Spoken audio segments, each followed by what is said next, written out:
Sumasalit po muli ang ating programa DepEd Hour. Sa ating pong teleturuan ay tatampok natin ang 3 module sa Araling Panlipunan, Season 3.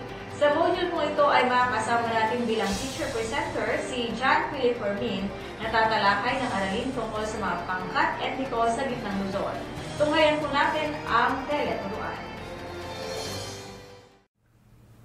Magandang gabi po sa inyong lahat. Ako po si Ginoong John Philip C. Fermin, Teacher 3 ng Talikid Norte Elementary School para po sa teleturuan ng Araling Panlipunan sa 3 baitang. Atin pong balikan ang nakaraang module na ating pinag-aralan.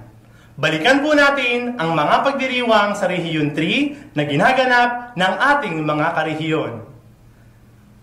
Nariyan po ang Carabao Festival, Banga Festival, Pagsayaw sa Ubando, Galunggong Festival, Parol Festival, ang Festival ng Suman,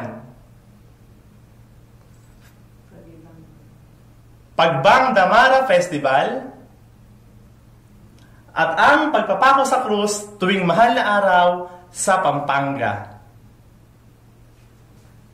Sa gabing ito ay ating pag-aaralan ang tungkol pa rin sa ating rehiyon. Ano na nga uli ang ating rehiyon? Tama, Rehiyon 3, ang gitnang Luzon. Tingnan nyo ang aking damit. Ito ang mapa ng Rehiyon 3. At ito rin ay may kaugnayan sa ating pag-aaralan ngayong gabi. Ang ating pag-aaralan ay tungkol sa pangkat etniko sa ating mismong lalawigan. Unahin natin ang mga lahing Tagalog. Ang mga Tagalog ang isa sa pinakamalaking pangkat etniko sa Pilipinas, kasunod ng Bisaya, at ang may pinakamalawak ding distribusyon sa ating bansa. Sila ang mga pangkat etniko sa ating lalawigan, gayon din sa buong Rehiyon 3. Mula sa pangalang Tagalog, sa katawagang Taga-Ilog, ngunit meron ding mga panukala o mga teorya na nagmula ang pangalan ng mga Tagalog na ito sa mga tribo ng Tagal na nasa Borneo at Sumatra, o ang mga Minangkabau. Ang mga Tagalog din ay nabubuhay sa pamamagitan ng pagsasaka, pangingisda, at pagtitinda.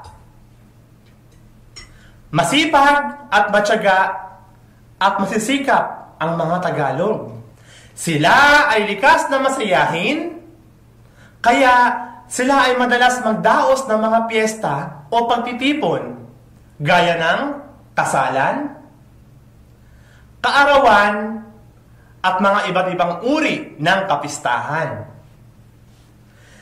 Sila rin ay nagsasalita ng wikang Tagalog, na may maraming sari-saring kaibahang pangdialekto, bagaman itinuturing na mauunawaan ang lahat ng mga dialektong Tagalog.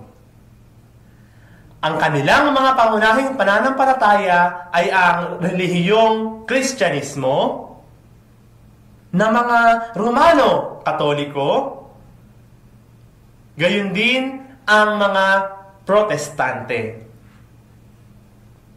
Iyon ang unang pangkat etniko sa ating rehiyon. Dumako naman tayo sa ikalawa. Ikalawa ay ang mga Kapampangan. Ang mga Kapampangan ang ikapitong pinakamalaking pangkat etniko sa ating bansa. Pangunahin silang nakatira sa mga lalawigan ng Pampanga at Tarlac. Gayon din, sila rin ay nasa Nueva Ecija, Bataan, Bulacan, Sambales. Ang wikang Kapampangan din ang kanilang katutubong wika na ginagamit. Sinasabing ang mga lutuing Kapampangan ang pinaka-evolve o yung pinakadalisay na lutuing Pilipino. Ang Pampanga din ang tinaguriang sentro ng culinary ng Pilipinas. Ang ilan sa kanilang mga pagkaing ating nakilala ay ang napakasarap na kare-kare, sisig, at kilawin. Balik po tayo, makalipas lamang ang ilang paalala para sa teleturuan ng DWJ Radio Vision.